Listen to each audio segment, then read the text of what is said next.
చిత్తూరు జిల్లా పరిధిలో ఈ ఏడాది మామిడి సీజన్ ప్రారంభమైన తర్వాత గుజ్జు పరిశ్రమలు కొద్ది రోజుల తర్వాత పుల్లూరు రకం మామిడి గుజ్జు కోసం కొనుగోలు చేసిన విషయం తెలిసిందే. మొదట్లో 10,000తో కొనుగోలు చేసి మళ్ళీ టన్ను 1,000 రూపాయలు తగ్గించి 9,000తో కొనుగోలు చేసిన విషయం కూడా తెలిసిందే. చివరికి ఇప్పుడు మరో 1,000 తగ్గించి 8,000 రూపాయలతో కొనుగోలు చేస్తున్న విషయం మనందరికీ తెలిసిందే.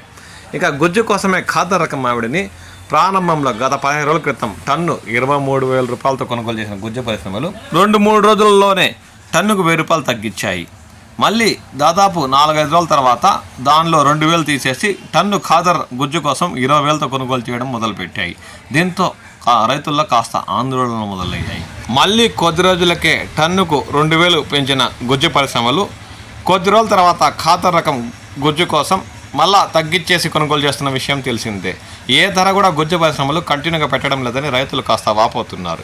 ఇప్పుడు తోతాపూరి వంతు వచ్చింది. తోతాపూరి గుజ్జు పరిశ్రమలు దాదాపు ఒక వారం నుండి కొనుగోలు చేయడం ప్రారంభించాయి. అది చిత్తూరు జిల్లా పరిధిలో ఉన్న మొత్తం గుజ్జు పరిశ్రమలు ఇంకా తెరుచుకోకముందే 10 నుండి 15 గుజ్జు పరిశ్రమలు తెరుచుకొని టన్ను ధర గుజ్జు కోసం తోతాపూరి రకం 6,000తో కొనుగోలు చేయడం మొదలుపెట్టాయి.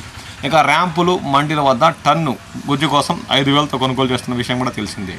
ఇప్పుడు గుజ్జు పరిశ్రమలు చిత్తూరు జిల్లాలోని జేడినెల్లూరు వద్ద ఉన్న ఒక గుజ్జు పరిశ్రమ వద్ద ఇప్పటికే ట్రాక్టర్లు 10ల సంఖ్యలో మామిడి లోడ్లతో బారులు తీరడం విషయం కూడా తెలిసిందే. ఏ రోజు ఏ ధర ఉంటుందో తెలియదని, అందువల్ల కోతలు మొదలుపెట్టి మండీలకు లేదంటే గుజ్జు పరిశ్రమ తరలిచ్చేస్తే ఏదో ఒక ధర వచ్చేస్తుందన్న ఆలోచనతో రైతులు ఇప్పటికే చిత్తూరు పరిసర ప్రాంతాల్లో ఉన్న గుజ్జు పరిశ్రమ వద్ద మామిడి లోడ్లతో క్యూ కట్టారు. చిత్తూరు పరిసర ప్రాంతాల్లోని జేడినెల్లూరు వద్ద ఉన్న గుజ్జు పరిశ్రమలో టన్నుకు 7,000 చెల్లిస్తున్నట్లు స్థానిక రైతులు పేర్కొంటున్నారు. అంటే 6,000తో కొనుగోలు చేస్తామన్న గుజ్జు పరిశ్రమలు మళ్ళీ కొద్ది రోజుల్లోనే 1,000 రూపాయలు పెంచినట్లు స్థానిక రైతులు పేర్కొంటున్నారు.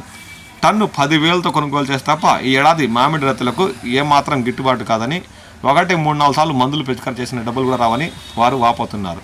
దీనిపై రాష్ట్ర ప్రభుత్వం స్పందించి 7,000గా కొనుగోలు చేస్తున్న గుజ్జుకాయ 10,000 కొనుగోలు చేసేలా చూడాలని ఈ సందర్భంగా వారు రాష్ట్ర ప్రభుత్వాన్ని కోరుతున్నారు.